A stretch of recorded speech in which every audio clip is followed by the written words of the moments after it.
BBC News at 6 o'clock. This is Mairead Devlin. Good evening. The UK has become the first country in the world to approve the Pfizer vaccine for coronavirus. Patients will begin receiving the jab in hospitals across the UK next week. Tonight, we'll look at who will get it first and how the NHS is preparing for the biggest vaccination programme in its history. Shoppers have returned to the high street under England's new tiered system of COVID restrictions.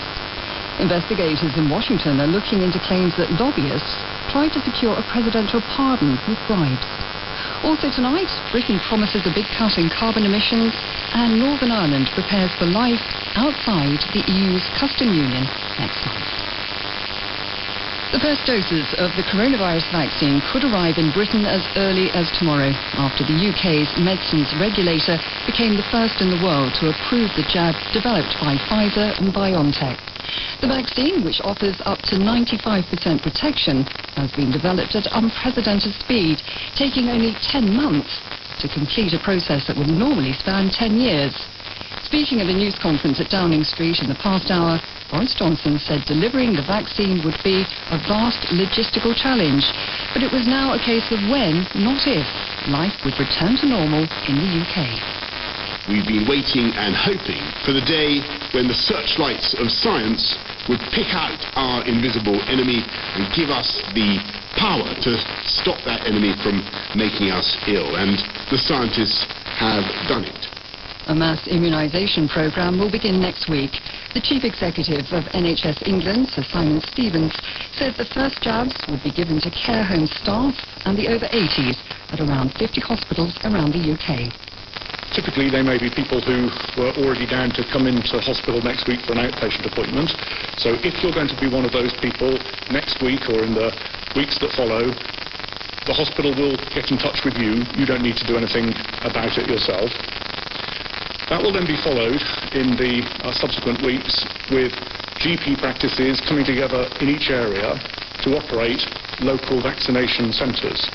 The Deputy Chief Medical Officer for England, Professor Jonathan Van Tam, described how he felt when the regulator gave the vaccine its final approval. I don't mind telling you, I'm not saying it for effect, the office will tell you it's true, that I was quite emotional this morning, and what a momentous journey and international effort it has been, and then involvement of our own UK MHRA to bring home the goods. The UK has ordered enough doses of the Pfizer-BioNTech jab to vaccinate a total of 20 million people, with the first batches already on their way from Belgium. Care home residents are at the very top of the government's priority list, but initially the vaccine will be distributed only within hospitals. Pregnant women have been advised not to be vaccinated when the programme is rolled out more widely next year. Our first report this evening is from our science correspondent, Palak Ghosh. With approval granted by the independent regulator, vaccines can now begin to be shipped to the UK. 800,000 doses are expected in the coming weeks, with the rest of the 40 million that's been pre-ordered to follow next year.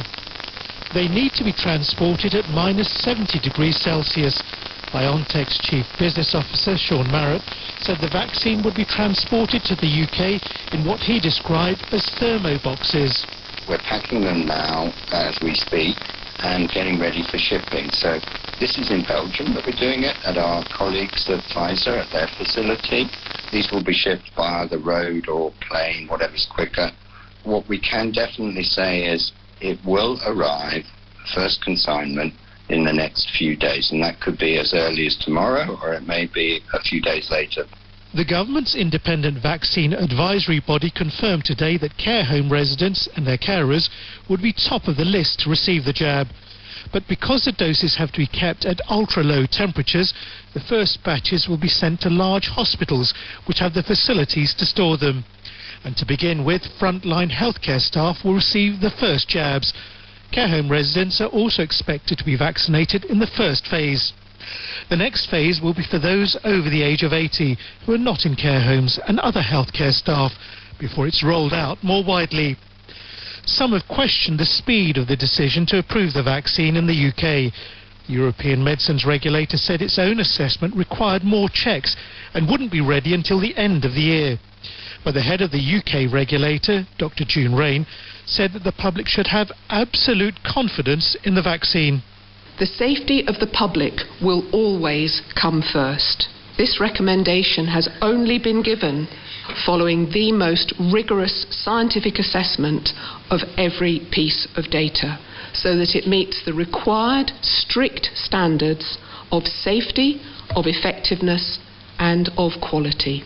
Professor Ralph René Reinhardt of Pfizer said he had nothing but admiration for the way the British regulator had carried out its duties. The world is looking at the UK at the moment and other countries. They look, how could the UK approve this, what is their experience, and there will be an exchange between those countries. 2 injections, 21 days apart, are required to get the full benefit, which takes effect a week or so after the second jab. It's hoped that the Oxford and Moderna vaccines, which are undergoing the approvals process, will be available soon.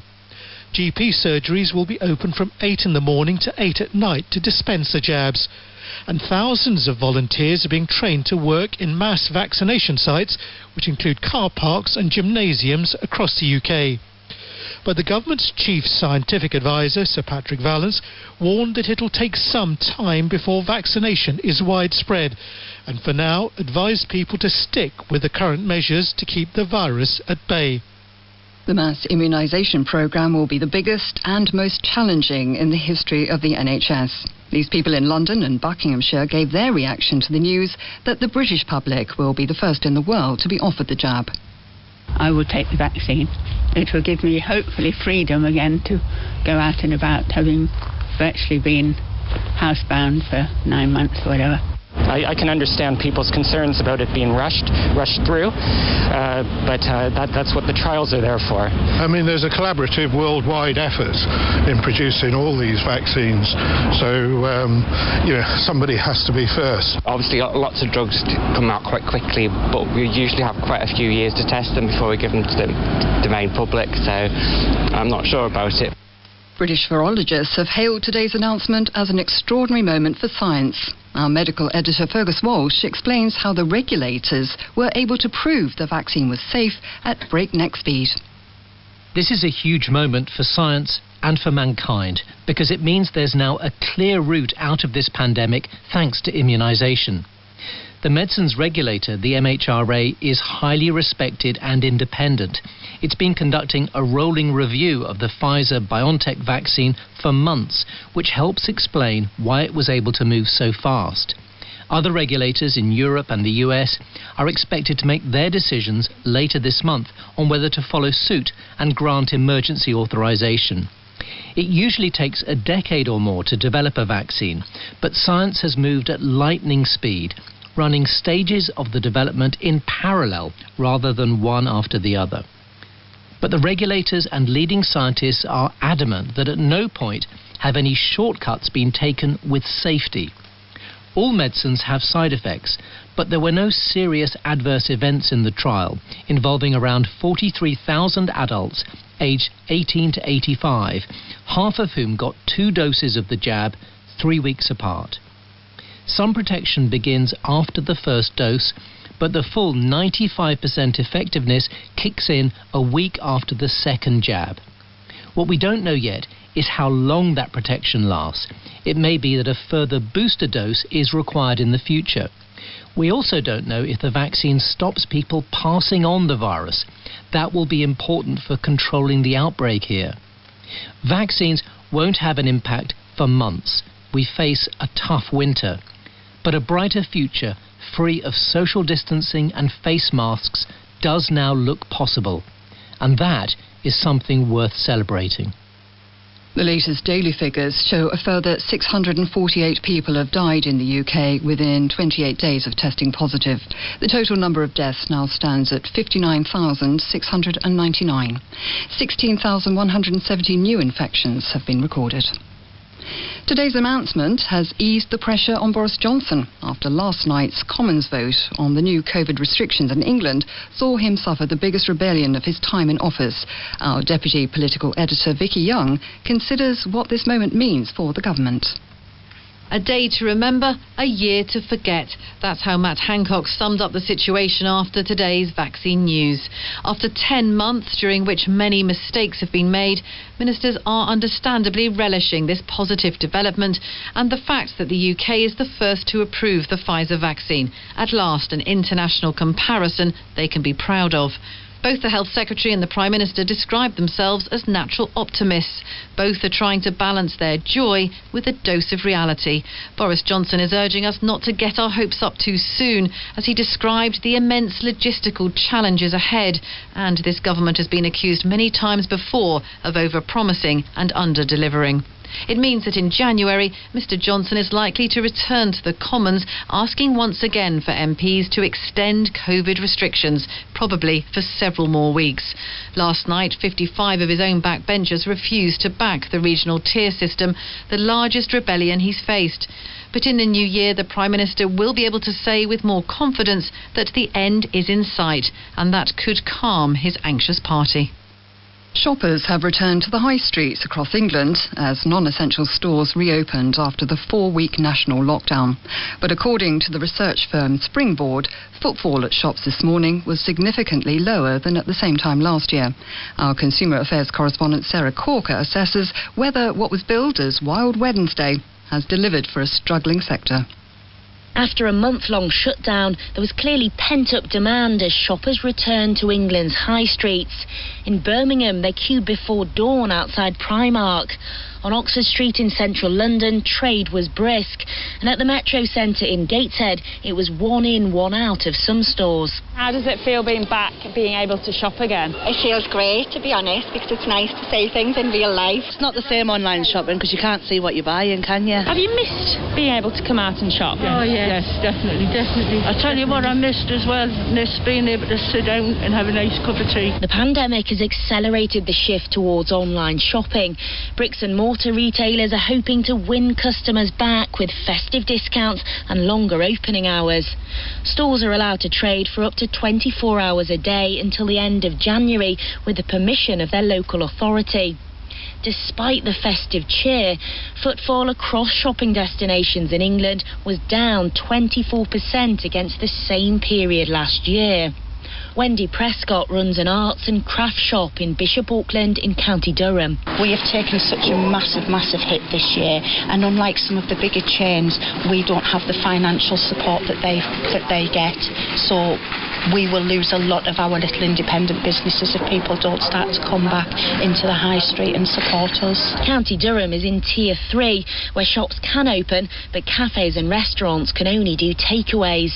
In Tier 2, people can sit in hospitality venues and buy alcohol if it's with a substantial meal. In both of these tiers, people are banned from mixing indoors with other households. It's been a dark week for the retail sector. The collapse of Debenhams and Arcadia Group has put 25,000 jobs at risk. And today, Bon Marché was the latest retailer to fall into administration, with 1,500 staff affected. The retail sector has lost billions of pounds worth of sales due to the COVID restrictions, and this Christmas shopping season will determine just how many businesses survive 2020. Tesco has announced it's to repay more than £500 million it received in business rate relief as part of government support during the pandemic. The supermarket was criticised in October for paying dividends to shareholders while benefiting from the rates holiday. It's reported that Marks & Spencer has ruled out following suit, saying the money had allowed it to support staff and suppliers. The US Justice Department is looking into claims that lobbyists tried to use bribes to secure a presidential pardon. Court papers reveal that an investigation began in August. No charges have been filed and the documents don't reveal the names of those involved. From Washington, here's our North America editor, John Sopel. Washington is agog. Court documents have been released, heavily redacted and full of thick black lines, suggesting that via a secret lobbying operation, someone was trying to secure a presidential pardon via bribery. A city obsessed by politics is now becoming a community of sleuths, trying to figure out who this person is. In August, investigators began looking into a secret lobbying scheme, possibly involving attempts to contact White House officials. The filings don't give any names, but the Justice Department says no government official is being investigated. In a tweet, President Trump referred to the probe as fake news. But it's not fake news that a federal court is now examining what looks like a cash for pardons scheme. Pardons are commonly given by outgoing presidents, and all this comes amid extensive reporting in the US that Donald Trump is considering giving preemptive pardons to his 3 oldest children, Don Jr., Ivanka and Eric, as well as his son-in-law Jared Kushner and personal lawyer Rudy Giuliani. Not that they've been charged with anything, but to protect them from federal prosecution in the future for anything they might have done during the president's term in office. The White House has not commented. You're listening to the 6 o'clock news on BBC Radio 4. The main news so far. The Pfizer COVID vaccine has been approved by UK regulators and will be offered in hospitals from next week. Still to come. To know that I could have possibly been dead by Christmas. That could have been so easily, could have been the outcome. And then people would have been coming to this show and I would have been dead. It would have been so Tracy. Tracey Emin talks about her treatment for cancer and a new show at the Royal Academy. The later data shows that this year is set to be the 3rd hottest since records began in 1850. The World Meteorological Organization says temperatures in some Arctic areas have been 5 Celsius above average. The UN Secretary-General, Antonio Guterres, has told the BBC that humankind is waging what he called a suicidal war on nature. Our chief environment correspondent, Justin Rowlatt, reports. As if suffering a pandemic wasn't enough, now we learn that 2020 is on track to be one of the 3 hottest years ever recorded. And that is not all. Elena Manankova is Deputy Secretary-General of the World Meteorological Organization, the world's top authority on weather and climate. The past decade, obviously, is the warmest on record. And the last 6 years are the warmest years on the record. And all this reflects into the increasing, more intense and more devastating disasters in the world. She says the COVID-19 lockdowns around the world did reduce emissions a little, but the concentration of greenhouse gases in the atmosphere has continued to increase. The UN chief Antonio Guterres told the BBC today that action was needed now. Let's face facts. The state of our planet is broken. Humanity is waging war on nature. This is suicidal. The science is clear. For example, unless the world cuts fossil fuel production by 6% every year between now and 2030, things will get worse, much worse. Sir David Attenborough joined Mr Guterres in warning time was running out. Young people are very impatient, and quite rightly so. For nothing to come out except words is very dispiriting. We need action. The UN chief says the world now faces a moment of truth. He says the choice is very simple. Start cutting carbon emissions now or face disaster. Boris Johnson is to declare one of the most ambitious targets in the world for tackling climate change. He's expected to say that by the end of the decade, the UK will aim to reduce greenhouse gas emissions by 68 or 69% compared with 1990 levels. Our environment analyst Roger Harrabin reports. The Prime Minister's been keen to set a lead on climate change. Next year he'll host a vital climate summit in Glasgow. And next week, he'll invite nations to reveal in advance how much they're willing to cut emissions by 2030. I understand he'll declare a UK target of reducing emissions by 68 or 69%. That's based on 1990 levels. The higher figure would earn Mr Johnson praise from some environmentalists. Others think he should aim for a 75% cut. And the radical group Extinction Rebellion argues that almost all emissions in the UK must be stopped within this decade if the world is to avoid the risk of dangerous climate change. The 2030 date is significant because CO2 concentrations in the atmosphere are cumulative.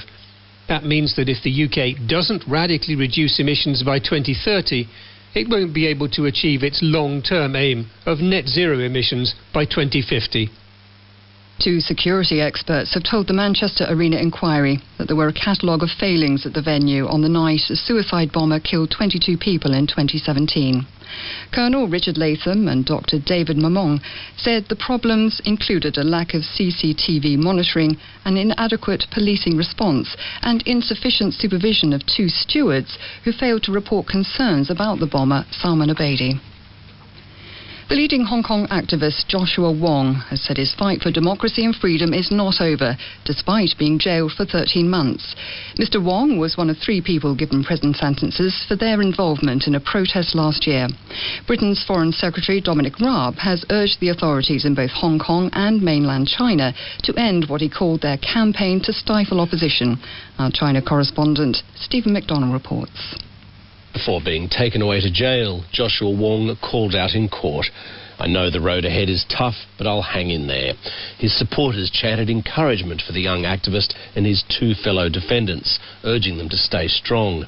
They were given prison sentences after pleading guilty to inciting others to join a protest last year when security cameras were smashed and walls damaged at the Hong Kong police headquarters. Joshua Wong received 13.5 months, Agnes Chow 10 months and Ivan Lam 7. Another leading activist, Nathan Law, who fled to the UK earlier this year, said the sentences were not only harsher than he expected, but that his friends could potentially face even more time behind bars because of other protest activities. I think this may not be the final terms of how long they will stay in jail, because the sentences could pile up. Some of them are having other charges, and they could possibly be prosecuted under the national security law while they are staying in prison. On the streets of Hong Kong, the recent crackdown has had a chilling effect on all forms of dissent. However, Chinese nationalists expressed their support for the prison sentences handed out today, flooding mainland social media with calls for even tougher punishments to bring Hong Kong under control. With less than a month to go until the end of the Brexit transition period, HM Revenue and Customs has told businesses trading between Great Britain and Northern Ireland it will take a sympathetic approach to new customs rules in January. That's when Northern Ireland will leave the EU's customs union along with the rest of the UK. But under the terms of the Brexit withdrawal agreement, it will continue to follow the rules of the EU single market, creating a regulatory border down the Irish Sea. The details of how all this will work are still being negotiated. Our reality check correspondent Chris Morris takes up the story in the second of our special reports on the challenges facing post-Brexit trade. Business groups which represent hauliers and retailers say their biggest concern at the moment is the lack of any clarity on how trade from Great Britain to Northern Ireland within the UK will operate in less than a month's time. Traders still don't know if tariffs will be imposed on any of their products. That depends on the ongoing negotiations between the UK and the EU. And they have to prepare to use a brand new customs system, which few have even tested yet. The government has set up a trader support service to help. It's already had more than 16,000 registrations. Speaking in the House of Commons today, the Northern Ireland Secretary, Brandon Lewis, said the EU also needed to show flexibility. One of the things we've been saying to our partners and colleagues in the EU is that they need to play their part in being pragmatic about ensuring we can continue to see that sensible free flow of trade across the United Kingdom as a sovereign nation. But with Northern Ireland staying within the single market for goods, there's only so much flexibility the EU can offer. For example, the huge amount of food which is transported every day from Great Britain to Northern Ireland in supermarket lorries will be subject to documentary and physical checks. Most lorries carry multiple consignments, each of which will need paperwork. There is huge concern about delays in supply to the Northern Ireland market, and businesses say they cannot now be ready in time. The Alliance MP Stephen Farry wasn't impressed with government plans. With barely 700 hours to go to the end of the transition period, it's absurd that so many issues still need to be clarified. And does the Secretary of State recognise that Northern Ireland businesses require a clear legal framework in which to operate? Such is the confusion that business groups have been calling for an adjustment or grace period during which new rules would be relaxed. Proposals to give traders more time to get to grips with an entirely new way of doing business have certainly been discussed, but nothing has been confirmed. In the city, the 100 share index ended the day up 79 points at 6,463. On Wall Street a short time ago, the Dow Jones was down 11 points at 29,813. On the currency markets, the pound was down 0.6 cents against the dollar at $1.33.6. Against the euro, sterling was down 0.8 cents at €1 10.5, making a euro worth 90.5 pence. The Schumacher name is returning to Formula One. Mick Schumacher, the son of the 7-time world champion Michael, has signed a contract to drive for the American team Haas next season. His father has not been seen in public since a skiing accident 7 years ago in which he suffered a brain injury. The British driver George Russell replaced Lewis Hamilton at this weekend's Sakhir Grand Prix in Bahrain. Hamilton has tested positive for COVID-19. Russell normally races for the Williams team. His place will be taken by another British driver, Judd Aitken, who will be making his Formula One debut. One of Britain's most celebrated artists, Tracey Emin, has told the BBC her art kept her alive after being diagnosed with bladder cancer this summer. The 57-year-old, who had major surgery, said planning her new exhibition helped her fight the disease. She spoke to our arts editor, Will Gompertz, ahead of the show's opening at the Royal Academy in London, where her work sits alongside those of Edvard Munch's, a source of inspiration since she was a teenager. Tracey Emin started the year looking forward to the realisation of an ambition she's harboured for over 40 years. An exhibition of her art alongside that of her hero Edvard Munch, the Norwegian expressionist famous for painting the Scream. Edvard Munch's work is about his emotions and identifying them. 1870, 1890, it wasn't really cool to be a man, to go around saying, I'm filled with rage and jealousy. Her show at the Royal Academy in London sees Munch's 19th and 20th century portraits hanging alongside Emin's own angst-ridden paintings exploring trauma and lost love. You don't have to make art that makes people happy. You have to make art that makes people feel. It's like being a conductor. It's like, poof. You know, you really go for it. In many ways, it's remarkable the exhibition is taking place at all, and not just because of the COVID-related closures. As the organisers were putting in place the show's final plans earlier this summer, the artist discovered she was seriously ill. To know that I could have possibly been dead by Christmas, that could have been so easily, could have been the outcome, and then people would have been coming to this show and I would have been dead. It would have been so Tracy. Tracey Emin thought she was being honest and frank in her earlier works, but now says she's not so sure. Her recent large-scale paintings represent a new start for her. No more witty installations. She's committed to painting and, like Edvard Munch, depicting the unvarnished truth. Care home residents are preparing to hug their loved ones again and hold their hands as long as both parties record a negative coronavirus test. More than 1 million rapid lateral flow tests have been sent out to care homes in England to make this possible. Our correspondent John Kay went to Bampton in Devon to witness a long-awaited reunion. How exciting. Can't wait. That's so exciting for you. Outside the Castle Grove nursing home, Christine Coburn is being tested. One nostril and then the other. All right, are you ready? If the swabs come back clear, she'll finally be able to go inside and give her 95-year-old mum a cuddle for the first time in 9 months. How are you feeling? Oh, it's really exciting. I can't wait. I really can't wait. I can't say any more than that, and I hope just hope I don't cry. Yeah, that's for you. Inside, Christine's mum, Audrey, is desperately hoping the visit can go ahead after months of chatting online or through a plastic screen. It'll be grand. It'll be grand to hug her. 1 million rapid tests are now being sent to homes across England. It takes just half an hour for staff to read the result on a plastic kit. The test has come back negative, which means we'll be able to put PPE on you and you'll be able to have contact with your mum. As she helps with the apron and gloves, Lucy Bull, who runs the home, says the pilot scheme has gone well. But she does worry about getting enough tests and the added costs, especially for smaller businesses. We'll have to upskill our staff. We'll probably have to put more staff on the floor, even things like PPE and just finding those added areas for us to do it. I think it is going to be an expensive time. But Christine and Audrey are just relieved they can finally touch one another again. Nervously, but then fully, they embrace and hold, and then through masks, they kiss. does.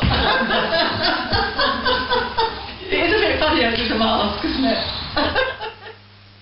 Tonight's main news again. The first doses of the coronavirus vaccine, manufactured by Pfizer and BioNTech, could arrive in the UK as early as tomorrow, after Britain became the first country in the world to approve its use. The NHS will now embark on the biggest mass vaccination programme in its history, which Boris Johnson has described as a vast logistical challenge. Care home residents are at the top of the government's priority list, but initially the vaccine will be distributed only within hospitals. BBC News. Read this evening by Mairead Devlin.